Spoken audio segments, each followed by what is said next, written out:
TCയുടെ question പേപ്പറാണ്. Question പേപ്പറിൽ ഫോറങ്ങൾ ഒഴിവാക്കിയിട്ടുള്ള ചോദ്യങ്ങളാണ് പറയുന്നത്. ഫോറങ്ങൾ നമുക്ക് ചോദ്യത്തിൽ ഇങ്ങനെ പറഞ്ഞാൽ സമയം പോവുള്ളൂ. ഫോറങ്ങൾ നമുക്ക് ഇൻഡെക്സ് നോക്കി എഴുതാവുന്നതേ ഉള്ളൂ. ഞാൻ പറയുകയാണ്. അപ്പോൾ കഴിഞ്ഞ ക്വസ്റ്റ്യൻ പേപ്പറിന്റെ ബാക്കിയാണ് നമ്മൾ ഇപ്പോൾ പറയുന്നത്. അടുത്ത ചോദ്യം ഇതാണ്: കോടതി നിക്ഷേപങ്ങൾ തിരികെ നൽകുന്നതുമായി ബന്ധപ്പെട്ട് കോടതി ഉപയോഗിക്കുന്ന ഭാഷ ഏതാണ്? അത് ഇംഗ്ലീഷാണ്. കോടതി ഉപയോഗിക്കുന്നത് ഇംഗ്ലീഷ് ഭാഷയാണ്.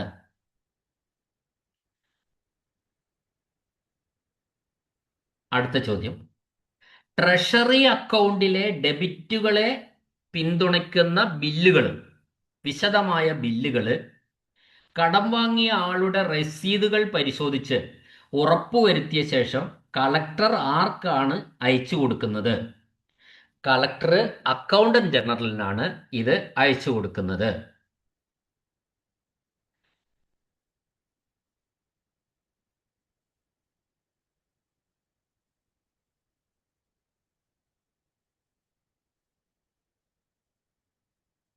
അപ്പൊ നമുക്ക് ഒരു ഒരു ഉദാഹരണം പറയാം.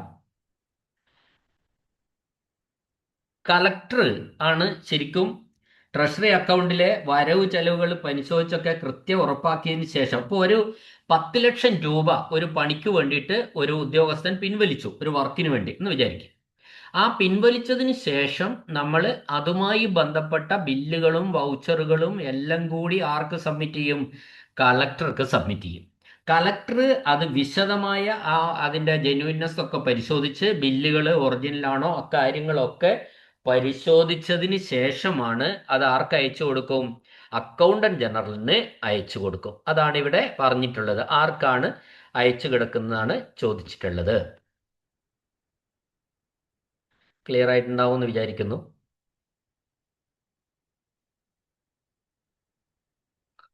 അപ്പോൾ കുറച്ചുകൂടി വിശദമായിട്ട് പറയണമെങ്കിൽ പിന്നെ ഒരു ഈ 10 ലക്ഷം രൂപ ഒരു റോഡ് നിർമ്മിക്കാൻ വേണ്ടിയാണ് അനുവദിച്ചതെന്ന് കരുതുക. റോഡ് നിർമ്മിക്കാൻ വേണ്ടി ആ പണം ജില്ലയിലെ ഒരു ഉദ്യോഗസ്ഥൻ ട്രഷറിയിൽ നിന്ന് പിൻവലിച്ചു. ഉദ്യോഗസ്ഥനാണ് പിൻവലിച്ചത്. അപ്പൊ ഇത് ട്രഷറിയെ സംബന്ധിച്ചിടത്തോളം ട്രഷറിയിൽ നിന്ന് ഡെബിറ്റ് ചെയ്യാണ്. ഡെബിറ്റാണിത്. ഇപ്പൊ ഇനി ഈ പണം എങ്ങനെ ചിലവഴിച്ചു എന്നുള്ള കണക്കുകൾ വേണം. അതിന് ബില്ലുകൾ വേണം, രസീത് വേണം, സിമന്റ്, കല്ല് എന്നിവ വാങ്ങിയതിന്റെ ബില്ലുകൾ വേണം, പണിയെടുത്ത തൊഴിലാളികൾക്കുള്ള കൂലി കൊടുത്തതിന്റെ ഒപ്പിട്ട റെസീറ്റുകൾ വേണം, വൗച്ചേഴ്സ് വേണം. ഇതെല്ലാം ഈ പണം എടുത്ത ഉദ്യോഗസ്ഥൻ എല്ലാ ബില്ലുകളും റെസീറ്റുകളും കൂടി ജില്ലാ കളക്ടർക്ക് സമർപ്പിക്കും. ആ ജില്ലാ കളക്ടർ ഈ ബില്ലുകൾ ശരിയാണോ എന്ന് പരിശോധിക്കുന്നു. യഥാർത്ഥത്തിൽ അത്രയും സാധനങ്ങൾ വാങ്ങിയിട്ടുണ്ടോ, കണക്കുകളിൽ കൃത്രിമമുണ്ടോ എന്നൊക്കെ പരിശോധിച്ചതിന് ശേഷം കൃത്യമാണെന്ന് ബോധ്യപ്പെട്ടാൽ കളക്ടർ ആർക്ക് അയച്ചു കൊടുക്കും? ഇതൊക്കെ കൂടി അക്കൗണ്ടന്റ് ജനറൽ അയച്ചു കൊടുക്കും. അതാണ് ഇവിടുത്തെ ചോദ്യമായി വന്നത്. അപ്പോ കാരണം എന്താ? സർക്കാരിന്റെ വരവ് ചെലവ് കണക്കുകൾ ആത്യന്തികമായിട്ട് ഓഡിറ്റ് ചെയ്യുന്നത് അക്കൗണ്ടന്റ് ജനറലാണ്. അതുകൊണ്ടാണ് അക്കൗണ്ടന്റ് ജനറലിന് അയച്ചു കൊടുക്കുന്നത്. അടുത്ത ചോദ്യം: വനം വകുപ്പിൽ ഏണസ്റ്റ് മണി ഡിപ്പോസിറ്റ് തിരികെ നൽകാൻ ഉത്തരവിടാൻ അധികാരമുള്ള ഉദ്യോഗസ്ഥൻ ആരാണ്? നമുക്കറിയാലോ, ഏണസ്റ്റ് മണി ഡിപ്പോസിറ്റ് എന്ന് പറഞ്ഞാൽ എന്താണെന്നറിയാം. EMD എന്ന് പറയും. EMD അതായത് നിരത ദ്രവ്യം. നമ്മളൊരു ടെൻഡർ വിളിക്കുമ്പോൾ ടെൻഡറിന് മുമ്പ് വിളിക്കണമെങ്കിൽ ഇത്ര രൂപ നമ്മൾ കെട്ടിവെക്കണം. എന്തായിട്ട്? നിരത ദ്രവ്യമായിട്ട്. അല്ലെങ്കിൽ ഏണസ്റ്റ് മണി ഡിപ്പോസിറ്റ് എന്ന് അതിന് പറയുക, അല്ലെങ്കിൽ EMD എന്ന് പറയും. ആ പണം പിന്നീട് തിരിച്ചു കിട്ടും. എല്ലാവർക്കും ടെൻഡറിൽ പങ്കെടുത്താൽ എല്ലാവർക്കും ടെൻഡർ കിട്ടില്ലല്ലോ. അപ്പോൾ അത് പണം തിരിച്ചു കിട്ടും. ആ പണം പിന്നെ തിരിച്ചു കൊടുക്കാൻ ചില നടപടിക്രമങ്ങളൊക്കെ ഉണ്ട്. അത് കഴിഞ്ഞിട്ട് തിരിച്ചു കൊടുക്കും. അങ്ങനെ ഫോറസ്റ്റിലെ, വനം വകുപ്പിലെ ഏണസ്റ്റ് മണി ഡിപ്പോസിറ്റ് ആണ്. ഓരോ വകുപ്പിനും ടെൻഡർ ഉണ്ടാവുമല്ലോ. ആ ഡിപ്പോസിറ്റ് തിരിച്ചു കൊടുക്കാൻ, വനം വകുപ്പുമായി ബന്ധപ്പെട്ട EMD ഏണസ്റ്റ് മണി ഡിപ്പോസിറ്റ് തിരിച്ചു കൊടുക്കാൻ ഉത്തരവാദിത്തമുള്ള, അതിന്റെ ഒരു ഉത്തരവിടാൻ വേണ്ടി അധികാരമുള്ള ഉദ്യോഗസ്ഥൻ ആരാന്ന് ചോദിച്ച്, അത് DFO ആണ്. ഡിവിഷണൽ ഫോറസ്റ്റ് ഓഫീസർ, DFO ആണ് അതിന് ഉത്തരവിടാൻ പറ്റിയ ഉദ്യോഗസ്ഥൻ. അടുത്ത ചോദ്യം: മുൻ സാമ്പത്തിക വർഷത്തെ ക്ലോസിംഗ് ബാലൻസ് സർട്ടിഫിക്കറ്റ് ലഭിക്കാത്ത പക്ഷം ട്രഷറി ഓഫീസർ ഏത് തീയതിക്ക് ശേഷം വ്യക്തിഗത നിക്ഷേപങ്ങളിൽ നിന്ന് പണം പിൻവലിക്കാൻ അനുവദിക്കില്ല.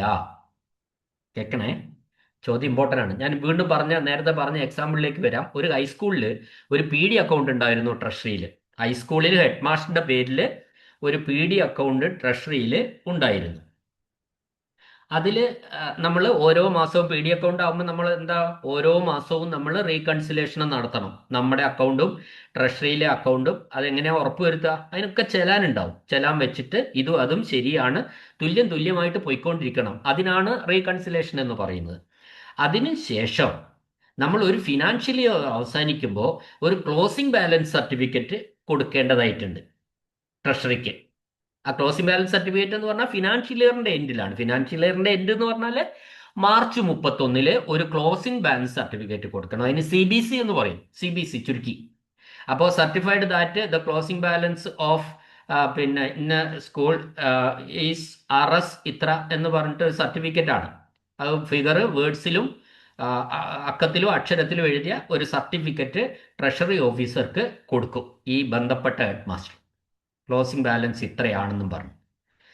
എങ്കിൽ മാത്രമേ, അങ്ങനെ കൊടുത്തില്ല എങ്കിൽ മെയ് 31 ശേഷം, വരാനിരിക്കുന്ന മെയ് 31 ശേഷം ട്രഷറി ഓഫീസർ ഈ PD അക്കൗണ്ടിൽ നിന്ന് പണം പിൻവലിക്കാൻ അനുവദിക്കില്ല. PD അക്കൗണ്ട് ഇപ്പം നമ്മൾ സ്പെഷ്യൽ ഫീയുടെ സ്കൂളിന്റെ PD അക്കൗണ്ട് എന്ന് പറഞ്ഞാൽ സ്പെഷ്യൽ ഫീയുമായി ബന്ധപ്പെട്ടതായിരിക്കുമല്ലോ. അപ്പോൾ സ്പെഷ്യൽ ഫീ യൂട്ടിലൈസ് ചെയ്യാനുള്ളതാണ്. സ്കൂളിൽ കുട്ടികളുടെ പണമാണ്, അത് യൂട്ടിലൈസ് ചെയ്യണം. സ്കൂളിൽ എന്തെങ്കിലും കാര്യങ്ങൾ, ലാബ്, ലൈബ്രറി, അത്തരം കാര്യങ്ങളൊക്കെ വാങ്ങാനും അതിലൊക്കെ നടത്താനും ഒക്കെ ഉണ്ട്. അപ്പോൾ അതാത് സമയത്തിൽ ആവശ്യമുള്ള പണം ട്രഷറിയിലെ PD അക്കൗണ്ടിൽ നിന്ന് പിൻവലിക്കുക ചെയ്യുക അതാത് സമയങ്ങളിൽ. അപ്പോൾ ഇവിടെ CBC കൊടുത്തില്ലെങ്കിൽ എന്ത് പറ്റും? മാർച്ച് 31 വെച്ചിട്ടുള്ള ക്ലോസിംഗ് ബാലൻസ് സർട്ടിഫിക്കറ്റ് കൊടുത്തില്ല എങ്കിൽ ട്രഷറി ഓഫീസർ മെയ് 31 ശേഷം ഈ PD അക്കൗണ്ടിൽ നിന്ന് ₹1 പോലും പിൻവലിക്കാൻ സമ്മതിക്കില്ല. ക്ലിയർ ആയി? ഓക്കെ, അടുത്ത ചോദ്യം.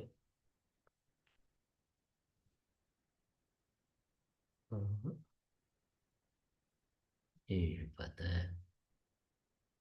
മെസ്സഞ്ചർമാർ വഴി ട്രഷറിയിലേക്ക് ബില്ലുകൾ അയക്കാൻ അധികാരം ആർക്കാണ്? ഇപ്പം അതില്ല. ബില്ലുകൾ മെസ്സഞ്ചർമാർ വഴി, സാധാരണ ശമ്പള ബില്ലുകളൊക്കെ ഇപ്പോൾ ഓൺലൈനായിട്ടാണ് അയക്കുന്നത്.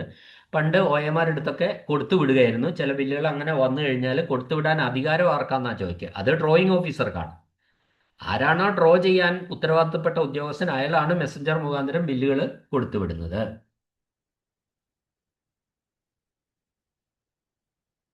അക്കൗണ്ടന്റ് ജനറൽ മുൻകൂട്ടി പരിശോധിച്ചോ പാസാക്കിയോ നൽകിയ ബില്ല് ട്രഷറിയിൽ ഹാജരാക്കേണ്ടത് എന്നു മുതൽ എത്ര മാസത്തേക്കാണ്?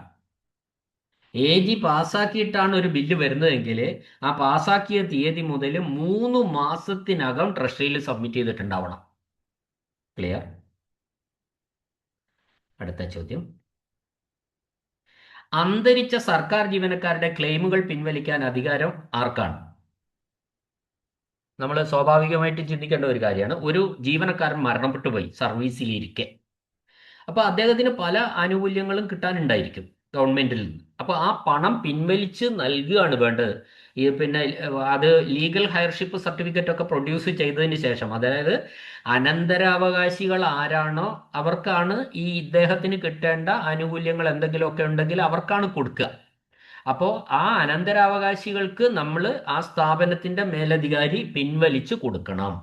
ആരാണ് ഈ പിൻവലിക്കാൻ അധികാരം ആർക്കാണെന്ന ചോദ്യം. അത് അവസാനം ജോലി ചെയ്തിരുന്ന ഓഫീസിന്റെ മേധാവിക്കാണ് അധികാരമുള്ളത്. ലാസ്റ്റ് വർക്ക് ചെയ്ത ഓഫീസിന്റെ മേധാവിക്ക്. അടുത്ത ചോദ്യം. ഒരു ക്യാഷ് ഓർഡർ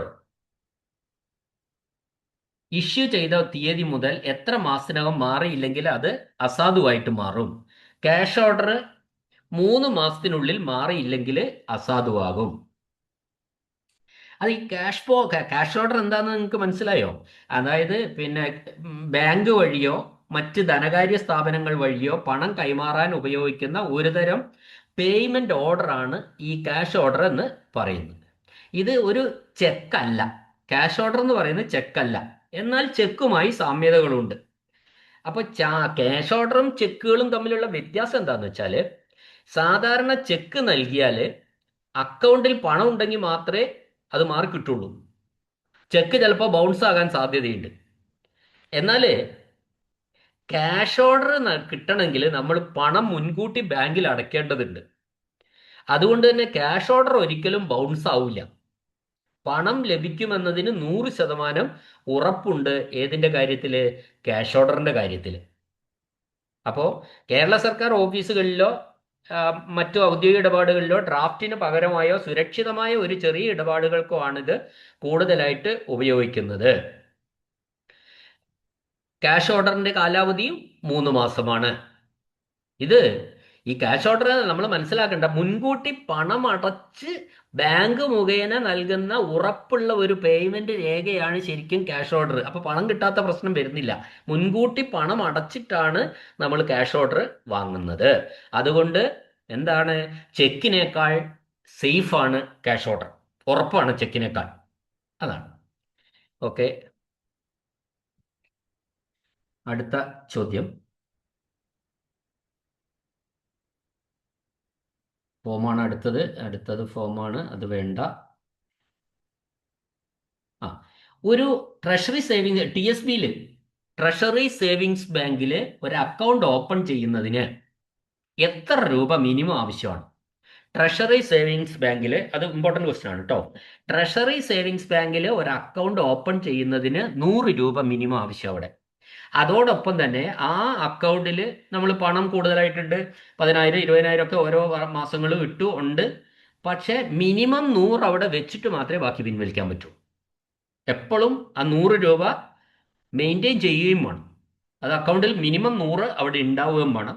അക്കൗണ്ട് ഓപ്പൺ ചെയ്യാനും 100 രൂപ മതി. ട്രഷറി സേവിങ്സ് ബാങ്കിന്റെ കാര്യമാണ്, TSBയുടെ കാര്യമാണ് പറഞ്ഞത്. TSB അഥവാ ട്രഷറി സേവിങ്സ് ബാങ്ക്. അടുത്ത ചോദ്യം. ഒരു കലണ്ടർ മാസത്തിലാണ് കേട്ടോ, ട്രഷറി സേവിങ്സ് ബാങ്കിൽ നിന്ന് പണം പിൻവലിക്കാൻ ഒരു നിക്ഷേപകന് എത്ര തവണ അവസരമുണ്ട്?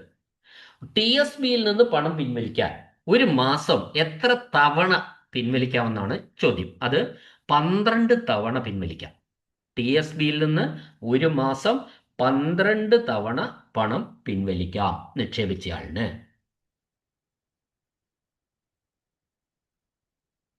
അടുത്ത ചോദ്യം. സംസ്ഥാനത്തിനകത്തുള്ള ഒരു ട്രഷറിയിൽ നിന്ന് മറ്റൊരു ട്രഷറിയിലേക്ക് അക്കൗണ്ട് മാറ്റുന്നതിന് നിക്ഷേപകൻ നൽകേണ്ട ചെലവ് എത്രയാണ്? ഒരു ട്രഷറിയിൽ നിന്ന് വേറൊരു ട്രഷറിയിലേക്ക് നിക്ഷേപം മാറ്റണം. അങ്ങനെയെങ്കിൽ അദ്ദേഹം എത്ര ചെലവ് നൽകണമെന്നാ ചോദിച്ചാൽ, ഒരു ചെലവും നൽകണ്ട. Free of കോസ്റ്റിലാണ് ചെലവാകുന്നത്. പൂർണ്ണമായും സൗജന്യമായിട്ടാണ് അക്കാര്യം ചെയ്യുന്നത്. സംസ്ഥാനത്തിൽ അകത്തെ ട്രഷറികൾക്കിടയിൽ അക്കൗണ്ട് മാറ്റുന്നതിന് യാതൊരു ഫീസും ഈടാക്കുന്നതല്ല. അടുത്ത ചോദ്യം. ഒരാൾക്ക് സ്വന്തം പേരിൽ എത്ര അക്കൗണ്ടിൽ കൂടുതൽ തുറക്കാൻ പാടില്ല? ഒരു അക്കൗണ്ടേ പാടുള്ളൂ. ഒരാൾക്ക് സ്വന്തം പേരിൽ ഒരു അക്കൗണ്ട് മാത്രമേ സേവിങ്സ് ബാങ്ക്, ട്രഷറി, നമ്മളെല്ലാം പറയുന്നത് TSBയുടെ കാര്യമാണ് കേട്ടോ. ട്രഷറി സേവിങ്സ് ബാങ്ക് ഒരെണ്ണം മാത്രമേ തുറക്കാൻ പാടുള്ളൂ.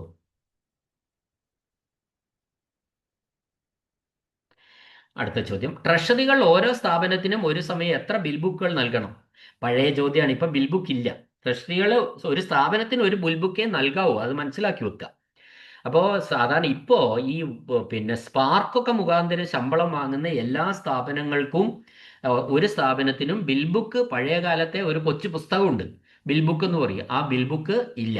എന്നാൽ ബിംസിൽ നിന്ന് ഓരോ മാസത്തെയും നമ്മൾ ബിൽ ബുക്ക് എടുക്കാൻ പറ്റും. ആ ബിൽ ബുക്കിൽ എന്തുണ്ടാവും? ട്രഷറി മുഖാന്തരം വിഡ്രോ ചെയ്ത എല്ലാ തുകകളുടെയും കണക്ക് ആ ബിൽ ബുക്കിൽ, അതിന് ഈ ബിൽ ബുക്ക് എന്നാ പറയാം, ഈ ബിൽ ബുക്കിൽ ഉണ്ടാവും. അത് നോക്കിയിട്ടാണ് ഈ ഓഡിറ്റൊക്കെ നടത്തുന്നത്. അത് ബിംസിൽ നിന്ന് നമുക്ക് ഈ ബിൽ ബുക്ക് എടുക്കാവുന്നതാണ്. ആ ബിൽ ബുക്കിൽ എന്തുണ്ടാവും? ഓരോ മാസവും ഈ ബന്ധപ്പെട്ട ഓഫീസ് ട്രഷറികളിൽ നിന്ന് പിൻവലിച്ച അല്ലെങ്കിൽ അടച്ച എല്ലാ തുകകളുടെയും കണക്കുകൾ ഉണ്ടായിരിക്കും. അടുത്ത ചോദ്യം.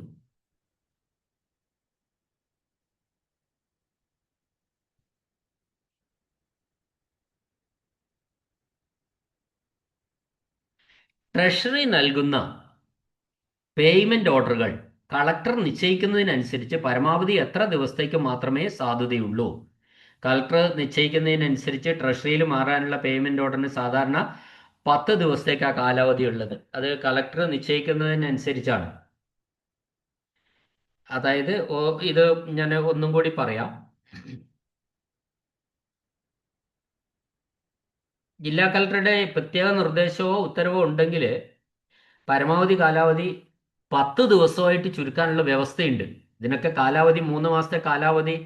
പിന്നെ ചെക്കുകൾക്കും പേയ്മെന്റ് ഓർഡറുകൾക്കും ഒക്കെ 3 മാസത്തെ കാലാവധി ഉണ്ടെങ്കിലും കളക്ടറുടെ പ്രത്യേക ഉത്തരവിൻ പ്രകാരം അത് 10 ദിവസമായിട്ട് ചുരുക്കാൻ കഴിയും. ചുരുക്കാനുള്ള പവർ ഉണ്ട്, വ്യവസ്ഥയുണ്ട് എന്നാണ് പറഞ്ഞത്. ഞാൻ പറഞ്ഞ മനസ്സിലായിട്ടുണ്ടാവും അല്ലേ? ഒരു പേയ്മെന്റ് ഓർഡർ അല്ലെങ്കിൽ ഒരു ചെക്ക് പേയ്മെന്റ് ഓർഡർ ഇവയുടെയൊക്കെ സാധാരണ കാലാവധി എന്ന് പറയുന്നത് 3 മാസമാണ്. അത് പുറപ്പെടുവിച്ച തീയതി മുതൽ 3 മാസത്തിനകം മാറിയാൽ മതി. എന്നാൽ കളക്ടറുടെ പ്രത്യേക നിർദ്ദേശമൊക്കെ വരുന്ന സമയത്ത് ചില അത്യാവശ്യ ഘട്ടങ്ങളുണ്ട്. അപ്പോൾ കളക്ടർ ഇതിന്റെ ഡ്യൂറേഷൻ 10 ദിവസമായിട്ട് ചുരുക്കാനുള്ള വ്യവസ്ഥയുണ്ട്. ഇപ്പോൾ ഒരു ഉദാഹരണം പറഞ്ഞാൽ, ഒരു ജില്ലയിൽ പിന്നെ ദുരന്ത നിവാരണം അല്ലെങ്കിൽ വെള്ളപ്പൊക്കം, ഉരുളുപൊട്ട് എന്നിവയ്ക്ക് വേണ്ടിയിട്ട് അടിയന്തര സഹായ വിതരണം വേണ്ടി വരുന്നു. അത്തരം പ്രത്യേക അത് അതിനൊക്കെ വേണ്ടിയിട്ട് പ്രത്യേക സർക്കാർ പദ്ധതിയുടെ ഭാഗമായിട്ടുള്ള അടിയന്തര പണമിടപാടുകൾക്ക് വേണ്ടിയിട്ട് ഫണ്ട് അനുവദിക്കുകയാണ്. ഓർമ്മിക്കുക, അടിയന്തര പണമിടപാടുകൾക്ക് വേണ്ടിയിട്ട് പണം അനുവദിക്കുന്നത്. അപ്പോൾ ജൂലൈ 1-ാം തീയതി പേയ്മെന്റ് ഓർഡർ നൽകി. അത് കരാറുകാരനോ ഗുണഭോക്താവോ ആയിക്കോട്ടെ, ആ അത്യാഹിതം സംഭവിച്ച സ്ഥലത്തേക്ക് പണം എത്താൻ വേണ്ടിയിട്ടാണ് അനുവദിച്ചത് പേയ്മെന്റ് ഓർഡർ. 1,00,000 രൂപയുടെ പേയ്മെന്റ് ഓർഡർ അനുവദിച്ചു. അപ്പോൾ കളക്ടറുടെ നിബന്ധന വന്നു, ഈ ഫണ്ട് അടിയന്തര സ്വഭാവം ഉള്ളതിനായതിനാൽ കൃത്യസമയത്ത് വിതരണം തീർക്കാനും കണക്കുകൾ കൃത്യമായി സൂക്ഷിക്കാനും വേണ്ടി കളക്ടർ ഈ പേയ്മെന്റ് ഓർഡറിന്റെ സാധുത 10 ദിവസമായി ചുരുക്കിയിട്ട് ഉത്തരവിറക്കി. അങ്ങനെ ചെയ്യാനുള്ള വ്യവസ്ഥ കളക്ടർക്കുണ്ട്. 10 ദിവസമായിട്ട് ചുരുക്കാം. അപ്പോൾ ഈ ജൂലൈ 1-ന് നൽകിയ പേയ്മെന്റ് ഓർഡർ ജൂലൈ 10-ാം തീയതിക്കകം മാത്രമേ ബന്ധപ്പെട്ട ബാങ്കിലോ ഹാജരാക്കി പണം മാറ്റാൻ പറ്റൂ. ട്രഷറിയിലോ ബാങ്കിലോ ഹാജരാക്കിയിട്ട് പണമാക്കി മാറ്റാൻ സാധിക്കൂ. 10 ദിവസത്തിന് ശേഷം ഈ കരാറുകാരിലെ പേയ്മെന്റ് ഓർഡർ കൈവശം വെക്കുകയും അത് മാറി പറഞ്ഞ അയാൾ ജൂലൈ 12-ന് കൊണ്ടുപോയി ട്രഷറി കൊടുത്താലോ, അത് 10 ദിവസത്തെ കാലാവധി കളക്ടർ നിശ്ചയിച്ചതായതുകൊണ്ട് അത് കഴിഞ്ഞതുകൊണ്ട് ആ പേയ്മെന്റ് ഓർഡർ സ്വീകരിക്കാൻ ട്രഷറി ഓഫീസർ തയ്യാറാവില്ല. അതുകൊണ്ട് അത്തരം ഓർഡറുകൾ അന്നേരം അസാധുവാകുന്നതാണ് എന്നാണ് ഇതിനെ സംബന്ധിച്ച് പറയാനുള്ളത്. അടുത്ത ചോദ്യം മനസ്സിലായിട്ടുണ്ടാവും. എക്സാമ്പിൾ കേൾക്കുമ്പോൾ കൂടുതൽ ക്ലിയർ ആവുമല്ലോ. അപ്പൊ കളക്ടർക്ക് അങ്ങനെ ഒരു വ്യവസ്ഥയുണ്ട്. പേയ്മെന്റ് ഓർഡറിന്റെയും ചെക്കിന്റെയും നോർമൽ കാലാവധി 3 മാസമാണെങ്കിലും ചില പ്രത്യേക സാഹചര്യങ്ങൾ, അടിയന്തര സാഹചര്യങ്ങളിൽ ഈ പേയ്മെന്റ് ഓർഡറിന്റെ കാലാവധി 10 ദിവസമായി ചുരുക്കാനുള്ള ഒരു അധികാരം കളക്ടർക്ക് വ്യവസ്ഥ ചെയ്യുന്നുണ്ട്.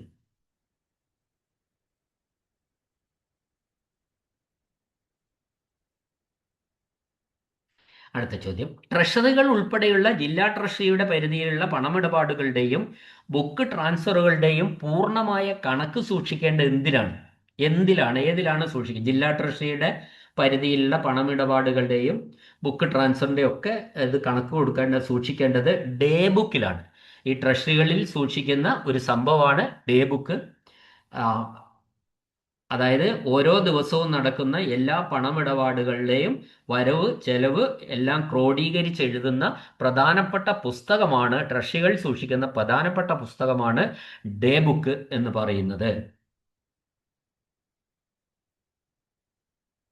അടുത്ത ചോദ്യം, ജീവനക്കാരുടെ ശമ്പളവും അലവൻസുകളും മാറുന്നതിന് ചെക്ക് നൽകാൻ അനുവാദമുള്ള സർക്കാർ വകുപ്പ് ഏതാണ്? ഈ ഫ്രീക്വന്റ് ആയിട്ട് ഒരുപാട് ഇടപാട് നടക്കേണ്ട 2 വകുപ്പുകളാണ് പിന്നെ പൊതുമരാമത്ത് വകുപ്പും വനം വകുപ്പും. അവർക്ക് ചെക്ക് മുഖാന്തരം ഇതൊക്കെ പിൻവലിക്കാം. അപ്പോൾ ജീവനക്കാരുടെ ശമ്പളവും അലവൻസിനും മാറുന്നതിന് ചെക്ക് നൽകാൻ എല്ലാവർക്കും അധികാരമില്ല. ഇത്തരം അധികാരമുള്ള ഒരു വകുപ്പാണ് ഈ പിന്നെ എക്സാമ്പിൾ പറഞ്ഞത് പൊതുമരാമത്ത് വകുപ്പ് അഥവാ PWD. അടുത്ത ചോദ്യം,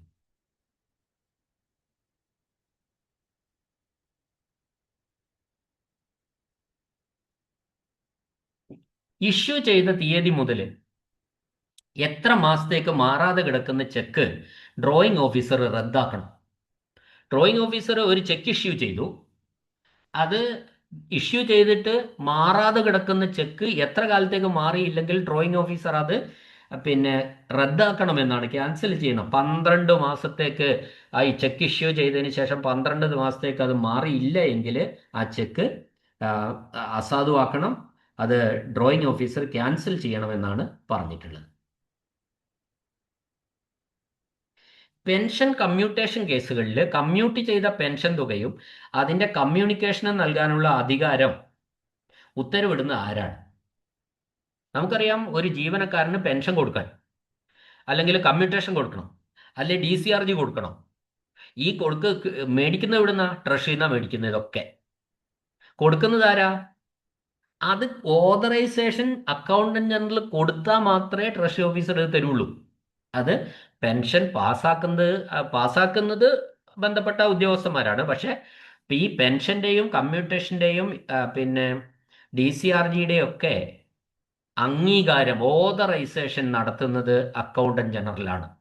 അക്കൗണ്ടന്റ് ജനറലിന്റെ അംഗീകാരത്തോടു കൂടി മാത്രമേ പെൻഷനും പെൻഷനും പിന്നെ പെൻഷൻ കമ്മ്യൂട്ടേഷനും DCRGയും ഒക്കെ ഒരു ജീവനക്കാരൻ പെൻഷൻ അയാൾ കൊടുക്കാൻ പാടുള്ളൂ.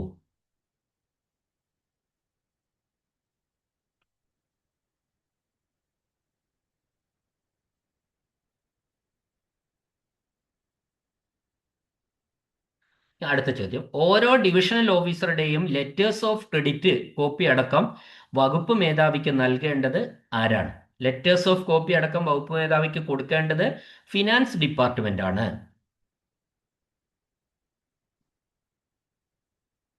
അതായത് ലെറ്റർ ഓഫ് ക്രെഡിറ്റ് നിങ്ങൾ കേട്ടിട്ടുണ്ട്, നമ്മൾ പറഞ്ഞിട്ടുള്ളതാണ്. അതായത് സർക്കാർ ഓഫീസുകൾക്ക് ട്രഷറി വഴി പണം പിൻവലിക്കുന്നതിനും ചെലവുകൾ നടത്തുന്നതിനുമുള്ള ഒരു അംഗീകൃത പരിധിയാണ് ഇത്, ഈ ലെറ്റർ ഓഫ് ക്രെഡിറ്റ് എന്ന് പറയുന്നത്.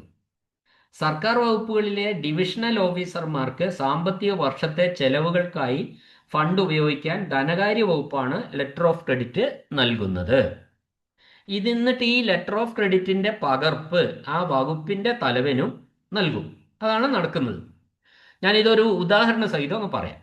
കേരളത്തിലുള്ള ഒരു പൊതുമരാമത്ത് ഡിവിഷണൽ ഓഫീസിന് റോഡ് നിർമ്മാണ പ്രവർത്തനങ്ങൾക്കായി ട്രഷറിയിൽ നിന്ന് പണം ചെലവഴിക്കാൻ അനുമതി നൽകിക്കൊണ്ട് ധനകാര്യ വകുപ്പ് ലെറ്റർ ഓഫ് ക്രെഡിറ്റ് അനുവദിക്കുകയും അതിൻ്റെ ഒരു കോപ്പി ചീഫ് എഞ്ചിനീയർക്ക് അയച്ചു കൊടുക്കുകയും ചെയ്യുന്നതോടുകൂടി ഈ പ്രക്രിയ അവർ നടപ്പിലാക്കുന്നു.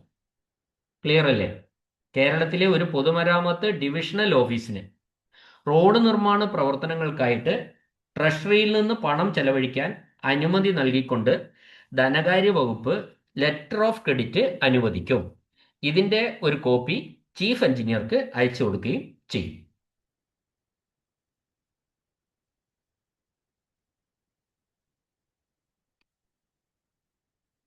അടുത്ത ചോദ്യം,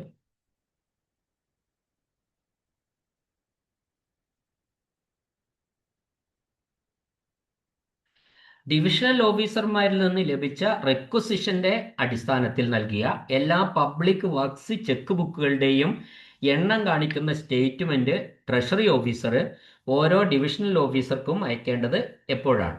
എത്ര ചെക്ക് ബുക്ക് കിട്ടി, അതിന്റെ എണ്ണം കാണിക്കുന്ന ട്രഷറി ഓഫീസർ ഡിവിഷൻ ഓഫീസർമാർക്ക് അയക്കേണ്ടത് 3 മാസത്തിൽ ഒരിക്കലാണ്.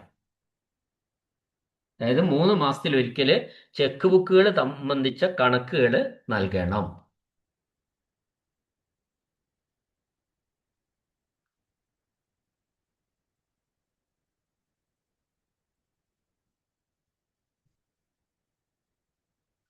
ഇപ്പൊ ഒരു ഉദാഹരണം പറഞ്ഞാല്, ഒരു പിന്നെ ഡിവിഷണൽ ഓഫീസർക്ക് സാമ്പത്തിക വർഷത്തിന്റെ ആദ്യപാദം എന്ന് പറഞ്ഞാൽ ഏപ്രിൽ മുതൽ ജൂൺ വരെ 3 മാസത്തിനുള്ളിൽ ട്രഷറിയിൽ നിന്ന് എത്ര ചെക്ക് ബുക്കുകൾ നൽകി എന്നതിന്റെ പൂർണ്ണ വിവരങ്ങൾ അടങ്ങിയ സ്റ്റേറ്റ്മെന്റ് ആ 3 മാസം അവസാനിച്ചാൽ ഉടൻ തന്നെ ട്രഷറി ഓഫീസർ ആ ഡിവിഷണൽ ഓഫീസർക്ക് അയച്ചു കൊടുക്കണം.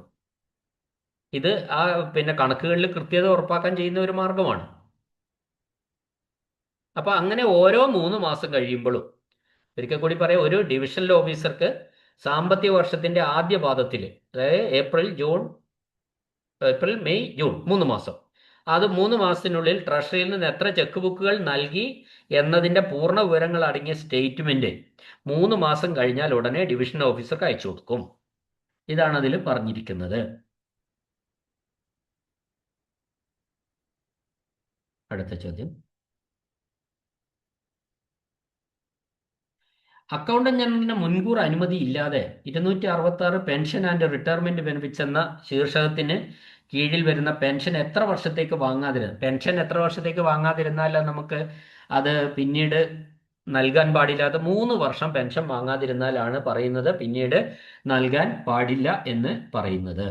അത് മരവിപ്പിക്കും. പിന്നീട് AGയുടെ അനുമതി ഉണ്ടെങ്കിൽ മാത്രമേ അത് വാങ്ങാൻ കഴിയുള്ളൂ. അടുത്തത്, ലിബറലൈസ്ഡ് ഫാമിലി പെൻഷൻ സ്കീമിൽ കീഴിലുള്ള പെൻഷൻകാരുടെ മരണവിവരവും ഫാമിലി പെൻഷൻ നൽകിയ വിവരവും ആരെയാണ് അറിയിക്കേണ്ടത്? ഒരു പെൻഷൻകാരൻ മരണപ്പെട്ടാൽ അല്ലെങ്കിൽ മരണപ്പെട്ടതിന് ശേഷം അയാൾക്ക് അർഹതപ്പെട്ട ഫാമിലി പെൻഷൻ അനന്തരാവകാശിക്ക് നൽകിയാലൊക്കെ ആ വിവരം ആരെ അറിയിക്കണം? അക്കൗണ്ടന്റ് ജനറലിനെ അറിയിക്കണം. അടുത്ത ചോദ്യം, ട്രഷറികളിൽ സൂക്ഷിക്കുന്ന കറൻസി ചെസ്റ്റുകളിലെ രൂപയും നോട്ടുകളും ആരുടേതാണ്? ട്രഷറിയിൽ സൂക്ഷിക്കുന്ന കറൻസി ചെസ്റ്റുകളിലെ രൂപയും നോട്ടുകളും ആരുടേതാണ്? റിസർവ് ബാങ്ക് ഓഫ് ഇന്ത്യയുടെയാണ്. കറൻസി ചെസ്റ്റ് എന്ന് പറയുന്നത് തന്നെ RBIയുടെ ആണ്. അടുത്തത്, പണമിടപാടുകളിൽ കണ്ടെത്തുന്ന എല്ലാ കുറവുകളും വീണ്ടെടുക്കുന്നതിന്, ആ ഡിഫിഷ്യൻസീസ് വീണ്ടെടുക്കുന്നതിന് നിരീക്ഷിക്കാൻ അധികാരം നൽകിയിട്ടുള്ളത് ആർക്കാണ്? അതായത് പണമിടപാടിൽ എന്തെങ്കിലും കുറവ് വന്നു അല്ലെങ്കിൽ ആരെടുത്തുന്നെങ്കിലും പിടിച്ചെടുക്കേണ്ടതാണ്, റിക്കവറി നടത്തേണ്ടതാണ്. ഇതൊക്കെ നിരീക്ഷിക്കേണ്ട ഉത്തരവാദിത്തമുള്ള ഉദ്യോഗസ്ഥൻ ആരാണ്? അക്കൗണ്ടന്റ് ജനറലാണ്.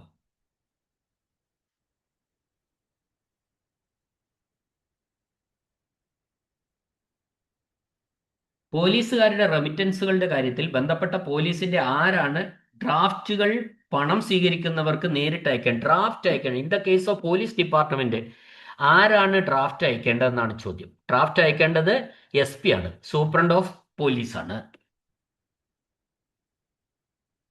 അപ്പൊ നമ്മൾ ഇപ്പോ ഒരു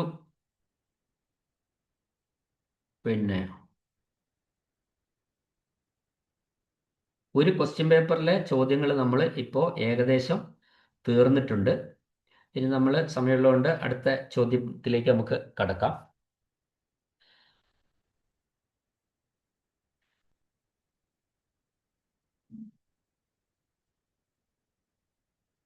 അടുത്ത ചോദ്യം ഇതാണ്: ഒരു കറൻസി ചെസ്റ്റ് ബുക്ക് ഉപയോഗശൂന്യമായി കഴിഞ്ഞാൽ എത്ര കാലത്തേക്ക് സൂക്ഷിക്കണം? 3 വർഷത്തേക്കാണ് സൂക്ഷിക്കേണ്ടത്. കറൻസി ചെസ്റ്റ് ബുക്ക് 3 വർഷത്തേക്ക് സൂക്ഷിക്കണം. 3 വർഷം എന്ന് പറഞ്ഞാൽ 3 സാമ്പത്തിക വർഷമാണ്.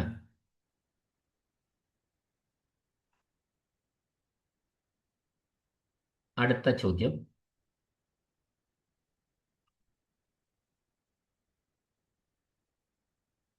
ബാങ്കിന്റെ മാത്രം സൂക്ഷിപ്പിലുള്ള ചെസ്റ്റിലെ ബാലൻസ് പരിശോധിക്കുന്നത് ആരാണ്? ബാങ്കിന്റെ കൺട്രോളിലുള്ള ചെസ്റ്റ് ആണെങ്കിലും അതിന്റെ ബാലൻസ് പരിശോധിക്കുന്നത് ആരാണ്? റിസർവ് ബാങ്ക് ഓഫ് ഇന്ത്യയാണ്. അത് ഓർമ്മിച്ചു വെക്കാം. ഈ ചെസ്റ്റുകളൊക്കെ ചെസ്റ്റിലെ ഒക്കെ ക്യാഷ് ബാലൻസ് പരിശോധിക്കേണ്ട ഉത്തരവാദിത്തം RBIക്കാണ്, റിസർവ് ബാങ്ക് ഓഫ് ഇന്ത്യക്കാണ്.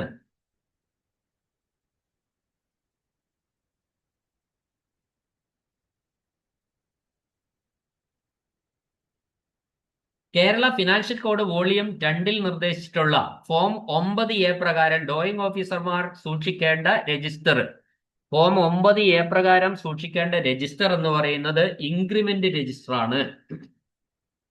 അതായത് നമുക്കറിയാം, എല്ലാ സർക്കാർ ജീവനക്കാർക്കും എന്തുണ്ട്? ഓരോ വർഷവും ഇൻക്രിമെന്റ് ഉണ്ട്. അതായത് ശമ്പള വർധനവുണ്ട്. ആ ശമ്പള വർധനവ് ഓരോ മാസങ്ങളിലായിരിക്കും. ചിലർക്ക് ജനുവരിയിൽ ഉണ്ടാവും, ഫെബ്രുവരിയിൽ ഉണ്ടാവും, ഡിസംബറിൽ ഉണ്ടാവും. പല മാസങ്ങളിലായിട്ടാണ് ഇൻക്രിമെന്റ് കിട്ടുക. അത് ഓരോ ജീവനക്കാരനും ഓരോ മാസമായിരിക്കും വ്യത്യാസം ഉണ്ടായിരിക്കും. അപ്പൊ ആ ഇൻക്രിമെന്റുകളൊക്കെ എത്ര രൂപയാണ് ഇൻക്രിമെന്റ്? സ്കെയിൽ എന്താണ്? From to, increment raising the pay from to, ആ പേ എവിടം മുതൽ എവിടം വരെ വർദ്ധിച്ചു എന്നൊക്കെ കാണിക്കാനുള്ള ഒരു രജിസ്റ്റർ ആണ് ഇൻക്രിമെന്റ് രജിസ്റ്റർ എന്ന് പറയുന്നത്. ആ ഇൻക്രിമെന്റ് രജിസ്റ്റർ എല്ലാ ഡ്രോയിങ് ഓഫീസർമാരും സൂക്ഷിക്കേണ്ടതാണ്.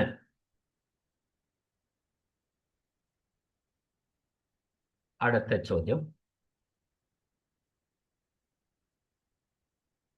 പെൻഷനിൽ വിരമിക്കുന്ന ഒരു സർക്കാർ ജീവനക്കാരൻ തനിക്ക് ആദ്യമായി പെൻഷൻ കൈപ്പറ്റുന്നതിന് മുമ്പ് എന്ത് ഹാജരാക്കാം? ഒക്കെ ഓർമ്മിക്കേണ്ട ഒരു കാര്യമാണ്, പെൻഷൻ കൈപ്പറ്റണമെങ്കിൽ എന്തൊക്കെ വേണം?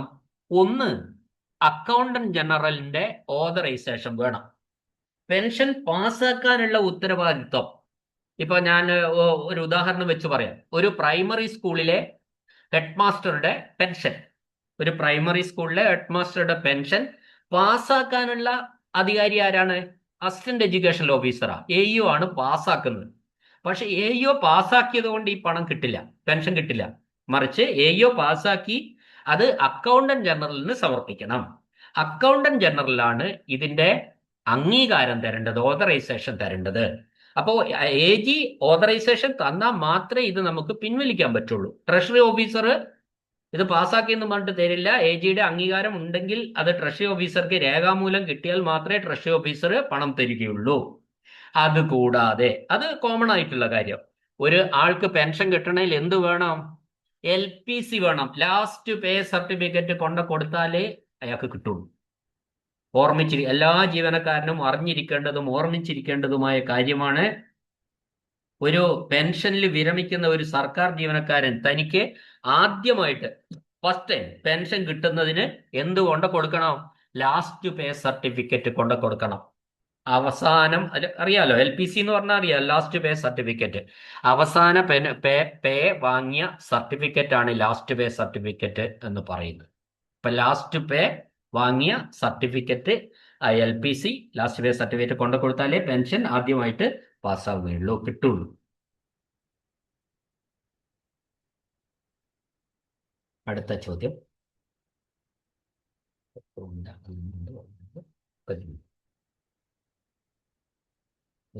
എല്ലാം ഫോമാണ് ചോദിച്ചിരിക്കുന്നത്, അതുകൊണ്ടാണ് ഇങ്ങനെ ഞാൻ താമസിക്കുന്നത്. കേരള ട്രഷറി റൂൾസ് നിലവിൽ വന്നത് എന്നാണ്? 1963 ജൂലൈ 1. കേരള ട്രഷറി റൂൾസ് നിലവിൽ വന്നത് 1963 ജൂലൈ 1. അടുത്ത ചോദ്യം, which one of the following is not come under government account? Government അക്കൗണ്ടിന്റെ കീഴിൽ വരാത്തത് consolidated fund, contingency fund, public account. ഇത് മൂന്നും ഏതാണ്? ഗവൺമെന്റ് അക്കൗണ്ടിന്റെ കീഴിലാണ് വരുന്നത്. ഇവിടെ വേറൊരു ഉത്തരവുണ്ട്, സർപ്ലസ് ഫണ്ട്. ഈ സർപ്ലസ് ഫണ്ട് ഗവൺമെന്റ് അക്കൗണ്ടിൽ വരുന്നത് അല്ല. അടുത്ത ചോദ്യം, സംസ്ഥാനത്തെ ട്രഷറികളുടെ സുഗമമായ പ്രവർത്തനത്തിന് ഉത്തരവാദിയായ ഉദ്യോഗസ്ഥൻ ആരാണ്? വളരെ ഇമ്പോർട്ടൻറ്റ്, നമ്മൾ നേരത്തെ കണ്ടതാണ് നമ്മൾ. അത് ട്രഷറി ഡയറക്ടറാണ്. Treasury director or director of treasuries.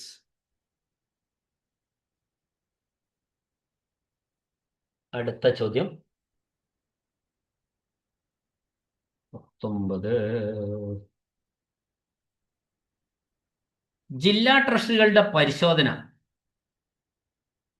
The inspection of district treasury shall be conducted once in a year. എത്രയാ? ഒരു വർഷത്തിൽ ഒരിക്കലാണ് ജില്ലാ ട്രഷറികൾ പരിശോധനയ്ക്ക് വിധേയമായി. ഈ ചോദ്യം കഴിഞ്ഞ ചോദ്യപേപ്പറിലും വന്നതാണ്.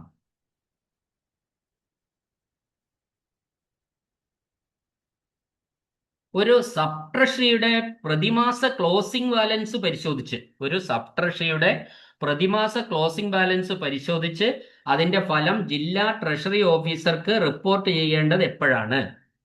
അത് സബ് ട്രഷറി ക്ലോസിംഗ് ബാലൻസ് നോക്കിയിട്ട് അതിന്റെ റിപ്പോർട്ട് അപ്പൊ തന്നെ വിടണം. ഏത്? ലാസ്റ്റ് വർക്കിംഗ് ഡേയിൽ തന്നെ, ആ മാസത്തെ അവസാന വർക്കിംഗ് ഡേയിലും തന്നെ അയക്കണം. അടുത്ത ചോദ്യം 22.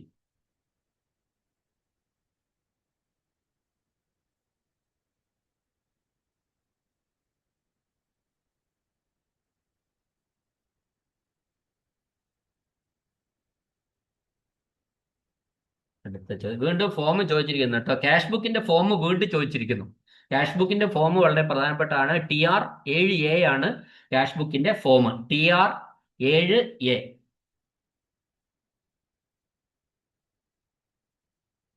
പണമടച്ചിയാക്കുക, the original copy of challan. അവിടെ 27ാമത്തെ ചോദ്യമാണ്. ചോദ്യം ചെലാനുമായി ബന്ധപ്പെട്ട ചോദ്യമാണ്. ഒരിക്കൽ കൂടി നോക്കട്ടെ. The original copy of the challan shall be return to, signed as a receipt. ആർക്കാണ് ചെലാന്റെ ഒറിജിനൽ കോപ്പി കൊടുക്കേണ്ടത്? അത് ആർക്കാണ് കൊടുക്കേണ്ടത്? ടു ദി പേയർ ആണ്. അതായത് പണം അടച്ച ആൾക്കാണ് ചെലാന്റെ ഒറിജിനൽ കോപ്പി കൊടുക്കേണ്ടത്.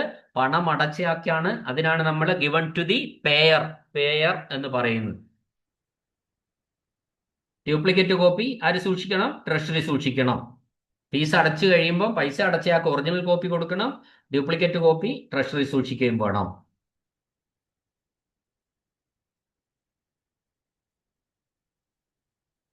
അടുത്ത ചോദ്യം.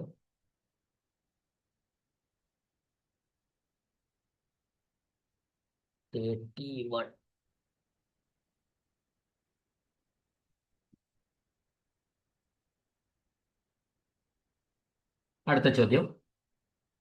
അനാമത്ത് ബാലൻസ് രജിസ്റ്റർ സൂക്ഷിക്കാൻ ഉത്തരവാദി ആരാണ്?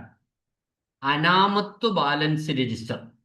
അതായത് അനാമത്ത് ബാലൻസ് രജിസ്റ്റർ എന്ന് പറഞ്ഞാല്, അനാമത്ത് എന്ന് പറഞ്ഞാൽ ട്രഷറിയിലെ കണക്കുകളിൽ പെടാത്തതോ താൽക്കാലികമായി സൂക്ഷിക്കുന്നതോ ആയ തുകകളുടെ കണക്കാണ് അനാമത്ത് എന്ന് പറയുന്നത്. അത് ട്രഷറിയിലെ കണക്കിൽ പെടാത്തതാവാം, താൽക്കാലികമായി സൂക്ഷിക്കുന്നതോ ആയ തുകകളുടെ കണക്കിനാണ് നമ്മൾ അനാമത്ത് എന്ന് പറയുന്നത്. ഈ അനാമത്ത് ബാലൻസ് രജിസ്റ്റർ സൂക്ഷിക്കുന്നത് ശരിക്കും ട്രഷററാണ്. ദ ട്രഷറർ ആണ് അനാമത്ത് ബാലൻസ് രജിസ്റ്റർ സൂക്ഷിക്കുന്നത്. അടുത്ത ചോദ്യം.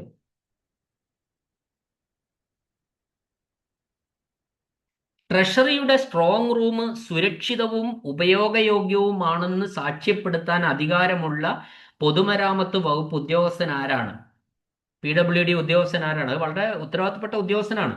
ട്രഷറിയുടെ സ്ട്രോങ് റൂമിന്റെ സുരക്ഷിതത്വവും അതിന്റെ ഫിറ്റ്നസ് ഒക്കെ ഫിറ്റ്നസ് സർട്ടിഫിക്കറ്റ് ഒക്കെ കൊടുക്കേണ്ട ഉദ്യോഗസ്ഥൻ ആരാണെന്നാണ് ചോദിച്ചത്. അത് എക്സിക്യൂട്ടീവ് എഞ്ചിനീയർ ആണ്. പൊതുമരാമത്ത് വകുപ്പിലെ എക്സിക്യൂട്ടീവ് എഞ്ചിനീയർ ആണ് അത് നൽകേണ്ടത്.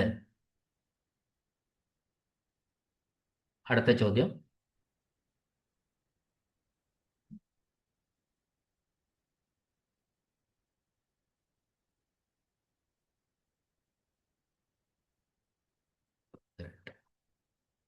ആ, ഗസറ്റഡ് ഉദ്യോഗസ്ഥർക്ക് അക്കൗണ്ട് ജനറലിന്റെ പേ സ്ലിപ്പ് ഇല്ലാതെ താൽക്കാലികമായി എത്ര കാലയളവ് വരെ ശമ്പളവും മറ്റാ? വീണ്ടും ആ ചോദ്യം വന്നിരിക്കും. കഴിഞ്ഞ ചോദ്യപേപ്പർ ഉണ്ടായിരുന്നു.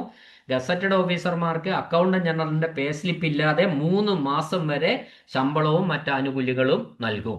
3 മാസം കഴിഞ്ഞാൽ പേ സ്ലിപ്പ് വന്നതിന് ശേഷം മാത്രമേ അവർക്ക് പണം കൊടുക്കുകയുള്ളൂ ട്രഷറി ഓഫീസർ.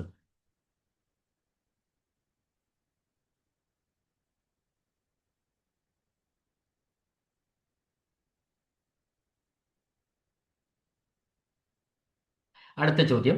ഗസറ്റഡ് സർക്കാർ ജീവനക്കാരന്റെ ശമ്പള മാറ്റം അപ്രൂവ് ചെയ്യേണ്ടത് ആരാണ്? ഒരു ശമ്പളം മാറിയിട്ടുണ്ടെങ്കിൽ, അല്ലെ അവർക്ക് ഗ്രേഡ് പാസ്സാവും, അത്തരത്തിൽ എന്തെങ്കിലുമൊക്കെ ശമ്പളത്തിൽ മാറ്റം വന്നിട്ടുണ്ടെങ്കിൽ അത് അപ്രൂവ് ചെയ്യേണ്ടത് ആരാണ്? ഗസറ്റഡിന്റെ കാര്യത്തിൽ അക്കൗണ്ടന്റ് ജനറൽ ആണ് അപ്രൂവ് ചെയ്യേണ്ടത്.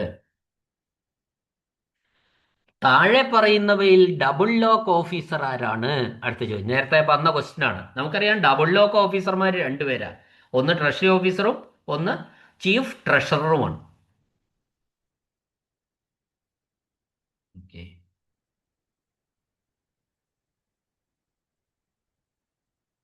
സർവീസ് പോസ്റ്റേജ് സ്റ്റാമ്പുകൾ ആരുടെ അടുത്തു നിന്നാണ് വാങ്ങേണ്ടത്? ഹെഡ് പോസ്റ്റ് ഓഫീസിൽ നിന്നാണ് സർവീസ് പോസ്റ്റേജ് സ്റ്റാമ്പുകൾ വാങ്ങേണ്ടത് എന്ന കാര്യം കഴിഞ്ഞ ചോദ്യപേപ്പറിൽ വന്നതാണ്. വീണ്ടും അത് വന്നിരിക്കുന്നു. അടുത്ത ചോദ്യം.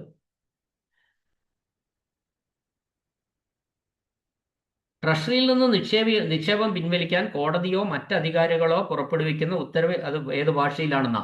അത് ഇംഗ്ലീഷിലാണ്. വീണ്ടും ചോദ്യം, റിപ്പീറ്റ് ആ ക്വസ്റ്റ്യൻ. വനം വകുപ്പിലെ വീണ്ടും അതേ ചോദ്യം വന്നിരിക്കുന്നു. വനം വകുപ്പിലെ ഏണസ്റ്റ് മണി ഡിപ്പോസിറ്റ് തിരികെ നൽകാൻ ഉത്തരവിടാൻ അധികാരമുള്ള ആരാണ്? നമുക്കറിയാം DFO ആണ്. ഡിവിഷണൽ ഫോറസ്റ്റ് ഓഫീസറാണ്.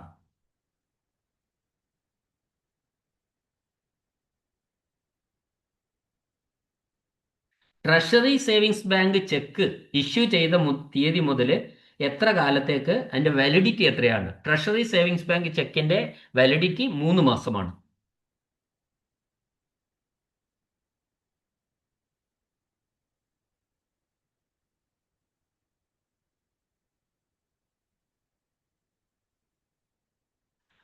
ഒരു കണ്ടിൻജന്റ് ബില്ലിലെ എൻഡോഴ്സ്മെന്റ് ആ തീയതി കഴിഞ്ഞ് എത്ര മാസത്തിന് ശേഷം അസാധുവാകും? അത് 3 മാസത്തിന് ശേഷം അസാധുവാകും എന്നാണ് പറഞ്ഞത്.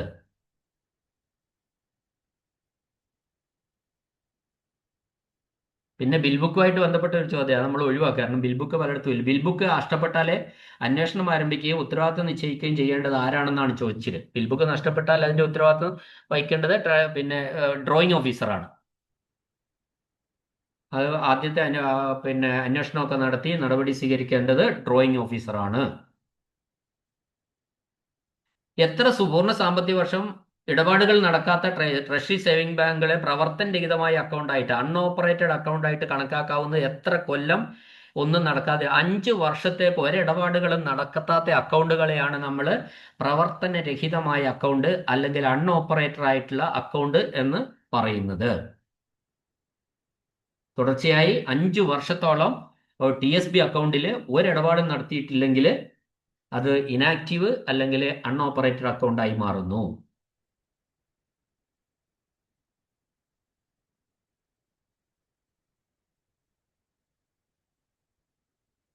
സർക്കാരിന്റെ പ്രത്യേക ഉത്തരവ് പ്രകാരം ആരുടെ പേരിൽ ലെറ്റർ ഓഫ് ക്രെഡിറ്റ് അനുവദിക്കുന്നു എന്നാണ്. ലെറ്റർ ഓഫ് ക്രെഡിറ്റ് എന്ന് പറഞ്ഞാൽ പണം പിൻവലിക്കാനുള്ള ഒരു അധികാരമാണ് കൊടുക്കുന്നത് ശരിക്കും. അപ്പോ അത് ഡ്രോയിങ് ഓഫീസർക്കാണ് കൊടുക്കുന്നത്. ആരാണോ ആ ഡ്രോയിങ് ഓഫീസർ, ആ പണം പിൻവലിക്കേണ്ട ഉത്തരവാദിത്തപ്പെട്ടുള്ള ഉദ്യോഗസ്ഥൻ, അയാൾക്കാണ് ലെറ്റർ ഓഫ് ക്രെഡിറ്റ് കൊടുക്കുക. അപ്പോൾ സർക്കാർ ഫണ്ടുകൾ പിൻവലിക്കുന്നതിനോ ചെലവുകൾ നടത്തുന്നതിനോ ചുമതലപ്പെടുത്തിയ ഉദ്യോഗസ്ഥനാണ് ശരിക്കും ഈ ഡ്രോയിങ് ഓഫീസർ എന്ന് പറയുന്നത്. അത്തരം പ്രത്യേക സാഹചര്യങ്ങളിൽ ഇദ്ദേഹത്തിന്റെ പേരിലാണ് ആരാണോ പണം പിൻവലിച്ച് ആ സർക്കാർ ഫണ്ടുകൾ പിൻവലിക്കാനും ആ ചെലവുകൾ നടത്താനും ചുമതലപ്പെടുത്തിയ ഉദ്യോഗസ്ഥനാണ് ഡ്രോയിങ് ഓഫീസർ. അയാൾക്കാണ് എന്ത് കൊടുക്കുന്നത്? ലെറ്റർ ഓഫ് ക്രെഡിറ്റ് കൊടുക്കുന്നത്. സംസ്ഥാനത്തെ എല്ലാ സർവീസ് പെൻഷനുകളും ഏത് തീയതിയിൽ മുതലാണ് നൽകാൻ അർഹമാകുന്നത്? എല്ലാ സർവീസ് പെൻഷനുകളും 1-ാം തീയതിയാണ് അർഹമാകുന്നത്. ഓർമ്മിച്ച് വെക്കണേ. നമ്മുടെ ശമ്പളം, ജീവനക്കാരുടെ ശമ്പളം 1-ാം തീയതി ശമ്പളം വാങ്ങുന്ന ഡിപ്പാർട്ട്മെന്റ് ഉണ്ട്, 2-ാം തീയതി ശമ്പളം വാങ്ങുന്ന ഡിപ്പാർട്ട്മെന്റ് ഉണ്ട്, 3-ാം തീയതി ശമ്പളം വാങ്ങുന്ന ഡിപ്പാർട്ട്മെന്റുകളുണ്ട്. അങ്ങനെ ഓരോ ഡിപ്പാർട്ട്മെന്റിനും ശമ്പളത്തിന്റെ കാര്യത്തിൽ ഓരോ ഡേറ്റ് കൊടുത്തിട്ടുണ്ട്. എന്നാൽ പെൻഷന്റെ കാര്യത്തിൽ അങ്ങനെ ഒരു ഡേറ്റ് ഇല്ല. എല്ലാ സർവീസ് പെൻഷനുകളും കൊടുക്കുന്നത് ആദ്യത്തെ 1-ാം തീയതിയാണ്, ഫസ്റ്റ് ഡേ. ഓക്കെ, ഈ സമയം കുറഞ്ഞു എന്ന് തോന്നുന്നു. നമുക്ക് ഓക്കെ, കുറച്ചുകൂടെ നോക്കാം. അടുത്ത ചോദ്യം.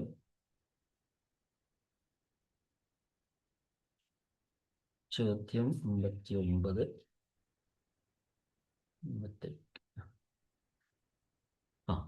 ബില്ലുകളിലെ പ്രൊട്ടക്റ്റീവ് എൻഡോഴ്സ്മെന്റ് ഏത് നിറത്തിലുള്ള മഷി ഉപയോഗിച്ചാണ് എഴുതേണ്ടത്?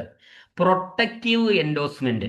അപ്പൊ സാധാരണ പേന ഉപയോഗിച്ച് ബില്ലുകൾ തയ്യാറാക്കുന്ന കാലഘട്ടങ്ങളിൽ, ശമ്പള ബില്ലുകളും മറ്റും തയ്യാറാക്കുന്ന കാലഘട്ടങ്ങളിൽ ആകെ എമൗണ്ട് ഉണ്ട്.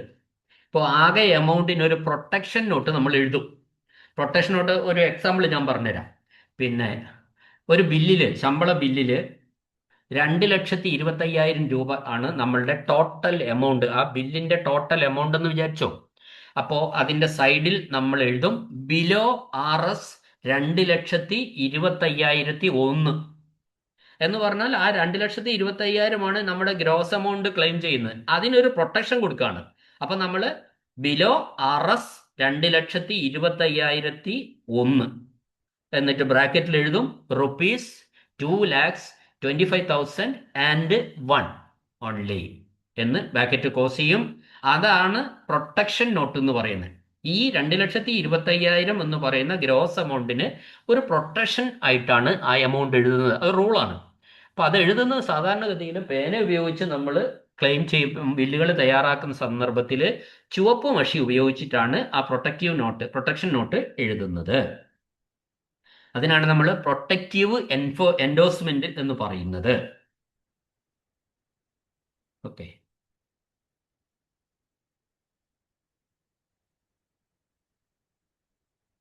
അടുത്ത ചോദ്യം.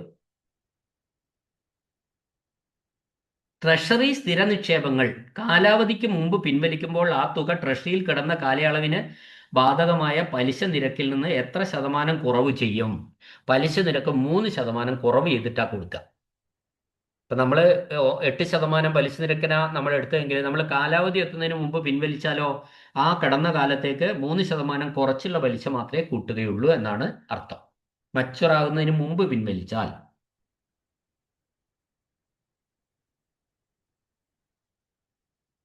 KTC വോളിയം 1 287 ചട്ടം എന്തുമായി ബന്ധപ്പെട്ടിരിക്കുന്നു?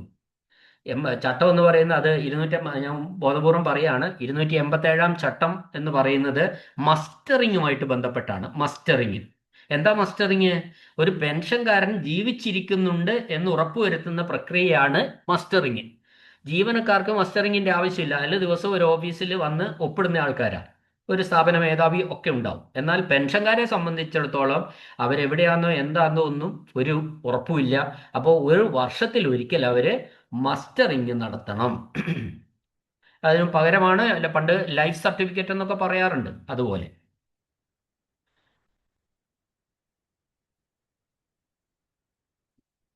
ഓക്കെ, നമുക്ക് ഇവിടെ ഈ ക്വസ്റ്റ്യന് അവസാനിപ്പിക്കാം. നിങ്ങൾ കമൻറ്റുകൾ ഇടണം കേട്ടോ. ഇതിൽ എന്തെങ്കിലും നിങ്ങൾക്ക് മനസ്സിലാവാത്തോ ബുദ്ധിമുട്ടുകളുണ്ടോ, ക്ലാസ് നന്നാവുന്നുണ്ടോ എന്നുള്ള കാര്യം ദയവായി നിങ്ങൾ കമൻറ്റ് ബോക്സിൽ രേഖപ്പെടുത്തണം എന്നൊരു അഭ്യർത്ഥനയുണ്ട്. നിങ്ങൾക്ക് ക്ലാസ്സുകൾ ഇഷ്ടപ്പെടുന്നുണ്ടെങ്കിൽ ഇത് ഒരു ഫീസും വാങ്ങാതെ ചെയ്യുന്ന ക്ലാസ്സുകളാണ്. പിന്നെ ജോയിൻ ചെയ്ത് ഇത്ര രൂപ എന്നൊന്നും പറയുന്ന പരിപാടിയൊന്നും എൻ്റെ ചാനലിൽ ഇല്ല. കൃത്യമായി ക്ലാസ് യൂട്യൂബ് ക്ലാസ്സുകളാണ്. ഇത് നിങ്ങൾക്ക് കേട്ട് പഠിക്കാൻ പറ്റിയാൽ ഇതാണ് ഏറ്റവും നല്ലത്. ഒരു പൈസയ്ക്ക് ഒരു പണച്ചെലവും ഈ ക്ലാസ് കേൾക്കുന്നതിനില്ല. ഏറ്റവും നന്നായി ഞാൻ ചെയ്തു വരികയാണ്. ഇനിയിപ്പോൾ ഒരു 4 പേപ്പറിൻ്റെ ക്വസ്റ്റ്യൻ പേപ്പറും കൂടെ ഇടാനുള്ളത്, അതും കൂടി ആകുമ്പോൾ പെർഫെക്റ്റ് ക്ലാസ്സുകളാവും. നിങ്ങൾ കേട്ട് നോക്കുക, എന്നിട്ട് മാത്രം. ഇപ്പോൾ KSR കഴിഞ്ഞതാ, KSRൻ്റെ പ്രീവിയസ് ക്വസ്റ്റ്യൻ ഒക്കെ നമ്മൾ ചെയ്തു, അതൊക്കെ ഒന്ന് കേട്ട് നോക്കുക.